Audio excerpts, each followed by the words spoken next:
अस्सलाम वालेकुम नाज़रीन, हम दोबारा आपके साथ खिदमत के लिए हाज़िर हैं। वक्फ़ा जो है ख़त्म हुआ है, तो हम नसरुल्लाह साहब से जो बात ख़त्म हुई थी ज़रा इसको चाहेंगे कि इसको ज़रा दोबारा डिफ़ाइन करें। जो मैं आपको इस तरह बता रहा था, हमने इस तरह प्रोग्राम को लॉन्च किया हुआ कि अपने स्कूल के बच्चों को हमने इस तरह ट्रेन किया हुआ कि उन बच्चों को, जो बच्चे नहीं पढ़ पा रहे हैं, उनको आफ्टरनून में पढ़ाएं। एक बच्चा 5 बच्चों को सर्व करे, और जो तालीम वो बच्चे हासिल कर रहे हैं वो उन अगले 5 बच्चों को। अच्छा, ये बच्चों के लिए तालीम बालगा वाला तो सिस्टम नहीं है ना कि जो बड़े भी पढ़ सकते हैं? ऑब्वियसली बड़े भी करते हैं। हमने इसके अंदर जेबीटीसी के अंदर हमने प्रोग्राम ये किया हुआ है कि इनकी जो माएँ होती हैं, ऑब्वियसली जब माँ बड़ी होगी तो बच्चे आगे पढ़ेंगे। बिल्कुल। हम माओ को पढ़ा रहे हैं, उनको इंटर्नशिप करवाते हैं, उनको इस तरह कोर्सेज करवाते हैं ऑनलाइन बैठ के वो अर्निंग कर सके।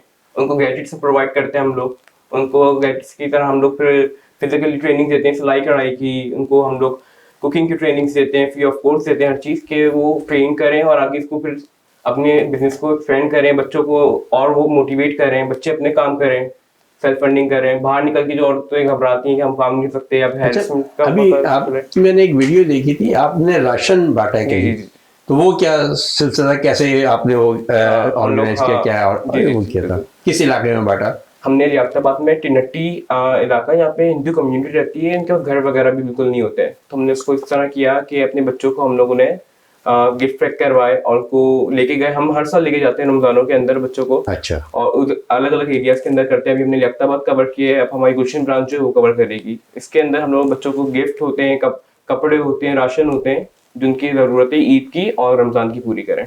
Very good. अच्छा, ये तो आपका इनिशिएटिव है कि आप जो है इतना बड़ा काम कर रहे हैं, स्कूल भी रन कर रहे हैं, उसके साथ एक्टिविटीज़ में भी हैं, फिर वालदा के साथ हाथ बटाते हैं ऑब्वियसली। तो आपके माशाल्लाह दो स्कूल है ना? तो अपने स्कूल के बारे में बताएं, ब्रांचेस कहाँ कहाँ हैं और क्या कैसे वो किधर रन कर रही हैं, कैसे रन कर रही हैं, कुछ बताएंगी? जी जी, बेसिकली हमारे 2 ब्रांचेस हैं। एक लियाकताबाद डिस्ट्रिक्ट सेंट्रल में ब्रांच है हमारी, एक गुलशन में अब्दुल हसन फ़हानी पे एक ब्रांच है, और इसके अलावा जो है एक हमारा जो है वो एजुकेशनल इंस्टीट्यूट जो है वो भी गुलशन में मौजूद है। तो बहरहाल ये है कि ये चीज़ें हम माशाल्लाह रन कर रहे हैं। इसके साथ साथ जैसे कि नसरुल्लाह आपको बता रहे थे कि हमने डिफरेंट जो है वो क्लब्स बनाए हैं। जैसे मैंने आपको पेंट हर फ्यूचर के हवाले से बताया, गर्ल्स एजुकेशन का एक क्लब है। इसी तरह से जेबीटीसी एक हमने क्लब बनाया हुआ, जिसके अंदर माइनॉरिटीज़ जो हैं वो लियाकताबाद के अंदर बहुत ज़्यादा है। जिस वक्त हमने स्टार्टअप लिया था तो हमने सोचा था कि हम लियाकताबाद के मकीनों की खिदमत करेंगे, अच्छी तालीम उनको देंगे, लेकिन हमें ये आइडिया नहीं था। जब हम वहाँ गए तो हमें आइडिया हुआ कि वहाँ पर एक ऐसी पॉपुलेशन है जो कि लड़कियों को तालीम नहीं देती। उसके साथ साथ वहाँ पर माइनॉरिटीज़ कम्युनिटी, जिसमें हिंदू और क्रिश्चियन कम्युनिटीज़ के कुछ वहाँ इलाके मौजूद हैं, कुछ बस्तियाँ मौजूद हैं, जहाँ वो बच्चे जो होते हैं या तो वो बैगिंग्स कर रहे होते हैं, या शू पॉलिश का काम कर रहे हैं, या फिर फ्लावर सेलिंग का काम कर रहे होते हैं। तो वो वहाँ पर हर तरह के देखें जराइम पेशा लोग भी मौजूद हैं। छोटी छोटी जाहिर सी बात है वो झोपड़ियों में रहते हैं, तो वो अपनी ज़रूरियात पूरी करने के लिए, उनकी जाहिर सी बात है वो जो भी चाहते हैं अर्निंग करने के लिए वो कोई बुरा काम भी कर लेते हैं।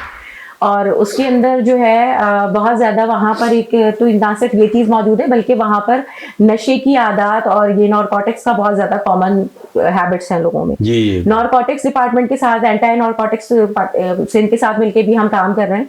अभी हमारा एक बहुत बड़ा इवेंट हुआ है इस हवाले से भी, उसमें भी हम बच्चों को जो है और पेरेंट्स को, टीचर्स को, इवन हम लोगों ने तकरीबन इसमें इस दफ़ा 1500 बच्चों को केटर किया था। गुलशन ये जो हमारा डिस्ट्रिक्ट ईस्ट का एरिया है, इसको हमने किया था। इसके बाद हमने डिस्ट्रिक्ट सेंट्रल में किया, जिसके हमने 1500 जो है वो प्रिंसिपल साहिबान को हमने जो है वो ट्रेनिंग दी थी, जिसके अंदर प्रोग्राम था ट्रेन द ट्रेनर। अच्छा, इसमें अभी दोबारा से हमारा एक प्रोग्राम है जो कि अभी 3 से 4 दिन में हमारा लॉन्च हो रहा है प्रोग्राम। ये भी एएनएफ के साथ है हमारा, जिसके अंदर ट्रेन द ट्रेनर के अंदर हम स्टूडेंट्स को साथ केटर करेंगे, टीचर्स को करेंगे और प्रिंसिपल साहिबान को करेंगे। अच्छा, इन एरियाज की जिसकी मैं बात कर रही हूँ आपसे, इन एरियाज के अंदर इसका इस्तेमाल मंशियात का बहुत ज्यादा है। छोटे छोटे बच्चे मंशियात का शिकार हो जाते हैं, तो उसके अंदर जो है वो अवेयरनेस पैदा करना, उसके हवाले से वॉल पेंट्स करना, सिटी को ब्यूटीफाई करने के लिए हमने डिफरेंट तरह के काम कर रहे होते हैं, जिसके अंदर डिफरेंट मैसेजेस भी दे रहे होते हैं।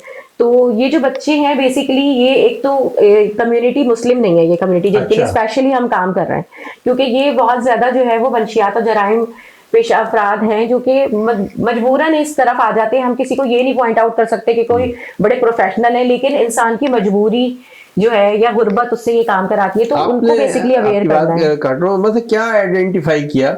आप तो काफी लोगों से मिली होंगी जो इस टाइप के मसल ड्रग्स वगैरह इस्तेमाल कर रहे हैं, तो आपने क्या आइडेंटिफाई किया, किस वजह से जो है ना एक छोटा बच्चा या वो जो है नशे की तरफ राग़िब होता है? अगर देखें इसमें तो दो कैटेगरीज हैं, एक बड़ों की कैटेगरीज है, एक बच्चों की। बच्चों की तरफ हम ज्यादा वर्किंग करते हैं क्योंकि देखें एक चीज जब स्टार्टअप हो जाती है तो उसको बैक होना बहुत डिफिकल्ट जी। है, बहुत मुश्किल है, ये हम सब जानते हैं कि जब इसकी लत बच्चे को या किसी को, बच्चे जो है अमूमन हमारे यहाँ दो तरह के हम इसको कैटेगराइज कर लेते हैं। एक तो बिल्कुल जो कि लो कैटेगरी में आप चले जाएं, लो प्रिविलेज एरिया में किसी में चले जाएं, तो वो तो इतनी कॉमनली चीजें बिक रही हैं तो वो बच्चे को बहुत ही सस्ती मिल जाती हैं, और फिर जो बेचने वाले हैं वो अपना कारोबार चमकाने के लिए बच्चे को इसका आदी बना लेते हैं, और फिर वो चोरी बच्चा वगैरह कुछ भी करते हैं, चीजें वो करके करने के लिए यकीनन कुछ भी। बेचारा वो मजबूर होकर चोरी चकारी करके फिर वो अपनी और उनका बिजनेस ग्रो हो रहा है। दूसरी तरफ हम देखते हैं कि हमारे यहाँ जो कुछ इग्नोर्ड चाइल्ड हैं, जो पेरेंट्स ने बिल्कुल ही उनको जो है ना वो इतनी आज़ादी, इतना पैसा और इतनी प्राइवेसी दे दी है कि वो बच्चे कभी जो है ना वो तालीम के लिए और पेपर्स की तैयारी के लिए इस तरह की चीज़ों का इस्तेमाल करते हैं जो कि नशावर होती हैं, अपने जहन के सुकून के लिए करते हैं, या इग्नोर्ड होते हैं, या फिर पेयर प्रेशर बच्चों पे होता है बहुत ज़्यादा कंपटीशन का और वो उसको वो कंप्लीट नहीं कर पाते। तो ये बच्चे जो होते हैं वो इस तरह से इन चीज़ों के अंदर इन्वॉल्व हो जाते हैं। उसके अंदर दोनों ही जगह देखा जाए अगर तो पेरेंट्स की ही लापरवाही है, हमारे माशरे की ही लापरवाही है कि हम अपने बच्चों को मॉनिटर ही नहीं कर रहे होते कि आया कि बच्चे में क्या चेंजेस आ रहे हैं, क्या एक्टिविटीज है, किन फ्रेंड्स के साथ वो बैठा उठ रहा है। और सबसे जो बेहतर चीज माँ जो बेहतर या बाप जो कर सकता है, स्पेशली माँ बच्चे से करीब होती है, कि आप अपने बच्चे की रोजमर्रा की मामूलात में देखें, उसकी तबीयत में, उसके मिजाज में, उसके बोलने में, उसके सोने की हैबिट्स में किस तरह की चेंजेस आई हैं। बच्चे पैदा करना कमाल नहीं है, बच्चे पालना कमाल है। तो ये आप अपने बच्चे इतने रखें कि जिनको आप मॉनिटर कर सकें, जिनका आप ख्याल रख सकें, जिनको आप पाल सकें। तो ये चीज़ें जैसे अभी इन्होंने सारी बताई कि इग्नोर चाइल्ड्स हैं, तो ये बहुत सेंसिटिव मामला है। दूसरे फिर माँ बाप के अंदर जो चपखलिश पैदा हो जाती है, उससे भी बच्चे जो है मॉनिटर होते हैं। एक साहब ने बड़ी अच्छी बात की कि जो मियाँ बीवी एक दूसरे को हग नहीं कर सकते मगर लड़ सकते हैं बच्चों के सामने। तो ये चीज़ें जो है ना ये काउंटेबल है कि आप लड़ते वक्त तो आप ख्याल नहीं करें कि मेरे बच्चे देख रहे हैं, और गालम गलौज और मार पीट और ये सब कुछ, और अगर आप अपनी वाइफ को हक कर लेते तो ये आपके लिए शर्म की बात है। सबसे ज़्यादा शर्म की बात यह है कि आप अपने बच्चों के सामने अपनी वाइफ को या बीवी अपने मियाँ को बुरा भला कह रही है। तो इसी बात से आगे चलते हैं और हुमा साहिबा के साथ दोबारा आते हैं और इनसे कहेंगे हम तो हो गई, अब जिक्र मुस्तफ़ा भी हो जाए सल्लल्लाहु अलैहि वसल्लम। ए नूरे मुजस्सम कद ज़ेबाए मोहम्मद, ए नूरे मुजस्सम कद ज़ेबाए मोहम्मद, आँखों में छुपा लूं जो नजर आए मोहम्मद, आँखों में छुपा लूं जो नजर आए मोहम्मद, कुर्सी पे बिठाया उन्हें महबूब बनाकर, कुर्सी पे बिठाया उन्हें महबूब बनाकर,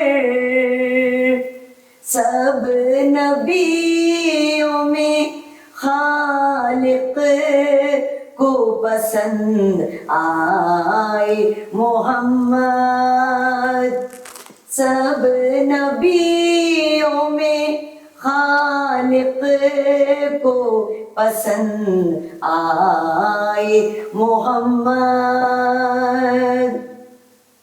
जंजीर भी हिलती रही, बिस्तर भी रहा गर्म, जंजीर भी हिलती रही, बिस्तर भी रहा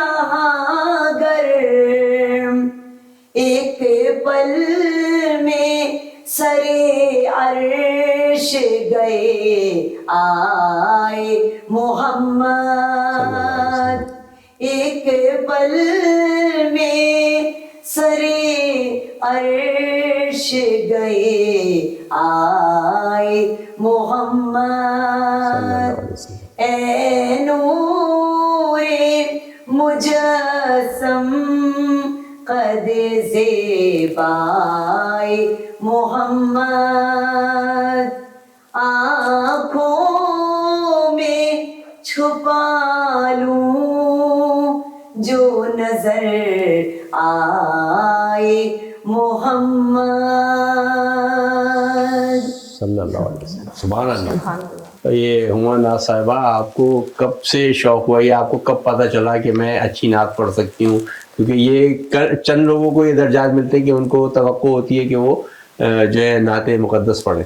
ये शुरू से बचपन से शौक। अच्छा, बचपन से शौक़ था। शुरू किस एज से मतलब आपको लगा कि मैं नात पढ़ सकती हूँ, स्कूल वगैरह? क्लास 4 से। अच्छा, माशाल्लाह। क्लास 4 से अंदाजा हुआ कि मैं नात। अभी कौन सी क्लास में? बस अल्लाह का शुक्र है कि आपने बुलाया मुझे। नहीं तहजीब रमजान के हवाले से बिल्कुल, और टीवी नेक्स्ट के हवाले से हाँ। मैंने कहा कि मैं कुछ हमदुनात का नहीं नजराना माशाल्लाह, आपने हमने बहुत प्यारी पढ़ी पेश कर सकूं। और ये आपका मसद दर्जा है कि आपको अल्लाह ताला ने दुनिया में अपना नाम लेने के लिए पैदा किया, नबी करीम सल्लल्लाहु अलैहि वसल्लम की नात पढ़ने के लिए पैदा किया। वो ये कहते बड़े हैं ना कि आपकी बात बढ़ाते हुए कि जज्बा इश्क मोहम्मद के बगैर सुभान जिंदगी सरफे ज़िया होती है। हाँ, वो बुलाएं तो कदम उठते हैं वरना तौफीक कहाँ होती। क्या बात है, तो क्या आपने बात, बुलाया तो क्या हम बात है। बिल्कुल। हाजिर अतिया साहबा कैसी हैं आप? जाके बोर तो नहीं हो रही? नहीं, बिल्कुल नहीं, बहुत अच्छा, अच्छा अब लगा आप बताइए, आपको। आपने जो काम शुरू किया, आपने कि मैंने 11 साल पहले शुरू किया, तो आपके अंदर जो जरासीम होंगे वो तो काफी पुराने होंगे ना? बहुत पुराने, है ना? बहुत पुराने। तो मतलब क्या वालदा से आप में ट्रांसफर हुआ, नानी से, दादी से, क्या या फैमिली वो था कि आपने जो ये काम की तरफ जो है राग़िब हुई? क्योंकि मेरी जो है ना अम्मी भी जो है ना वो पूरे दिन स्वेटर बुनती रहती हैं, चाहे गर्मी हो सर्दी।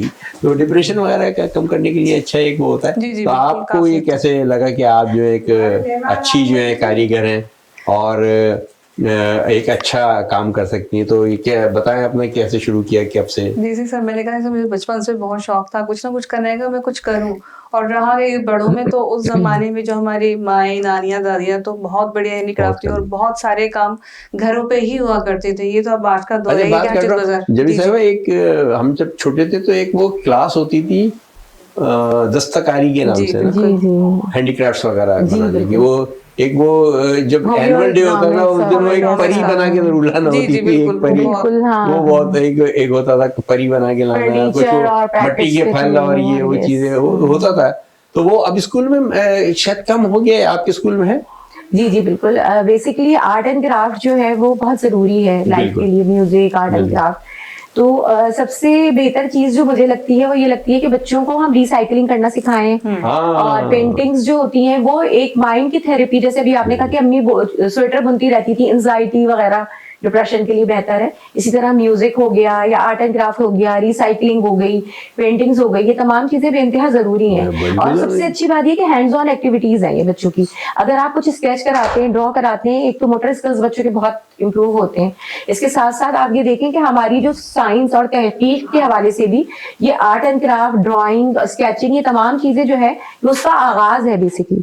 तो आगाज इसका वहां से स्टार्ट होता है और इसके बाद फिर आगे बच्चे जाते हैं डिफरेंट फील्ड्स में, साइंटिस्ट बनते हैं, डॉक्टर्स बनते हैं, इंजीनियर्स बनते हैं।